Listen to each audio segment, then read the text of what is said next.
Hi friends, ಎಲ್ರಿಗೂ ನಮಸ್ಕಾರ. ನಿರ್ಮಲಾ ಗಣೇಶ್ ಚಾನಲ್ಗೆ ಸ್ವಾಗತ.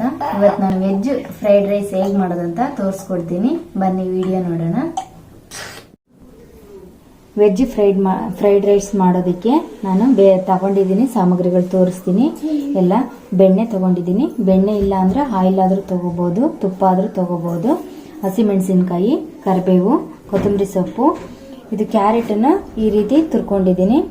ಇದು ಎಲೆಕೋಸು ತಗೊಂಡಿದ್ದೀನಿ, ಈ ತರ ತುರ್ಕೊಂಡಿದ್ದೀನಿ. ಗೋಡಂಬಿ ತಗೊಂಡಿದ್ದೀನಿ, ಸ್ವಲ್ಪ ಕಡಲೆಬೇಳೆ, ಉದ್ದಿನಬೇಳೆ, ಜೀರಿಗೆ, ಸಾಸಿವೆ ಮತ್ತು ಶುಂಠಿ ಬೆಳ್ಳುಳ್ಳಿ ಪೇಸ್ಟ್ ತಗೊಂಡಿದ್ದೀನಿ. ಈಗ ತುಪ್ಪ ಹಾಕೊಳ್ಳೋಣ. ತುಪ್ಪ ಇಲ್ಲಾಂದ್ರೆ ಆಯಿಲ್ ಹಾಕೊಳ್ಳಿ. ಜಾಸ್ತಿ ಟೇಸ್ಟ್ ಬೇಕಂದ್ರೆ ಬೆಣ್ಣೆ ಹಾಕೊಳ್ಳಿ.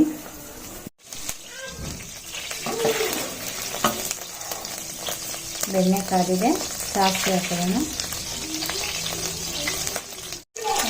ಸಾಸಿವೆ ಪಟ ಅಂತ ಇದ್ದಾನೆ. ಕಡಲೆಬೇಳೆ, ಉದ್ದಿನಬೇಳೆ ಮೊದಲೇ ಹಾಕೋಬೇಕಾಗುತ್ತೆ.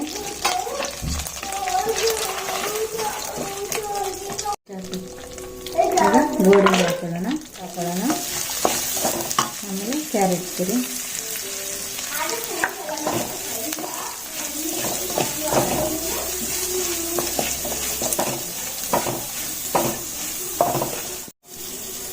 ಹಸಿಮೆಣಸಿನ್ಕಾಯಿ ಹಾಕೋಬೇಕಾಗುತ್ತೆ. ಆಮೇಲೆ ಕರಿಬೇವು ಲಾಸ್ಟಿಗೆ ಹಾಕಬೇಕು, ಫ್ಲೇವರ್ ಹೋಗೋದಿಲ್ಲ, ಹಂಗಾದ್ರೆ ಫ್ಲೇವರ್ ಚೆನ್ನಾಗಿರುತ್ತೆ.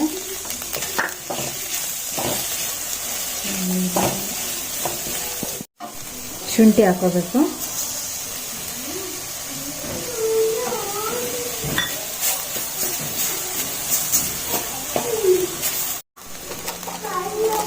ರುಚಿಗೆ ತಕ್ಕಷ್ಟು ಉಪ್ಪು ಹಾಕೋಬೇಕು ಲಾಸ್ಟಿಗೆ.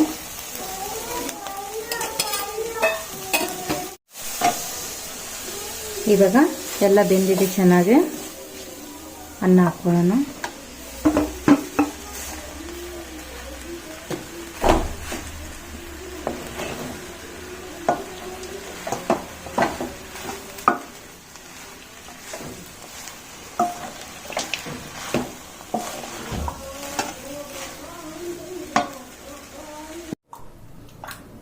ಫ್ರೈಡ್ ರೈಸ್ ರೆಡಿಯಾಗಿದೆ. ನೋಡಿ ಎಷ್ಟು ಚೆನ್ನಾಗಿದೆ, ತುಂಬ ರುಚಿಯಾಗಿರುತ್ತೆ. ಒಂದ್ಸರಿ ಟ್ರೈ ಮಾಡಿ ನೋಡಿ. ಈ ವಿಡಿಯೋ ಇಷ್ಟ ಆಗಿದ್ರೆ ಲೈಕ್ ಮಾಡಿ, ಶೇರ್ ಮಾಡಿ, ಹಾಗೆ ಸಬ್ಸ್ಕ್ರೈಬ್ ಮಾಡ್ಕೊಳ್ಳಿ. ನಾವು ಹಾಕೋ ವಿಡಿಯೋನ ನೀವೇ ಫಸ್ಟ್ ನೋಡ್ಬೋದು. ಹಾಗಾಗಿ ಈ ವಿಡಿಯೋ ವೀಕ್ಷಿಸಿದ್ದಕ್ಕಾಗಿ ಎಲ್ರಿಗೂ ಧನ್ಯವಾದಗಳು. Thank you.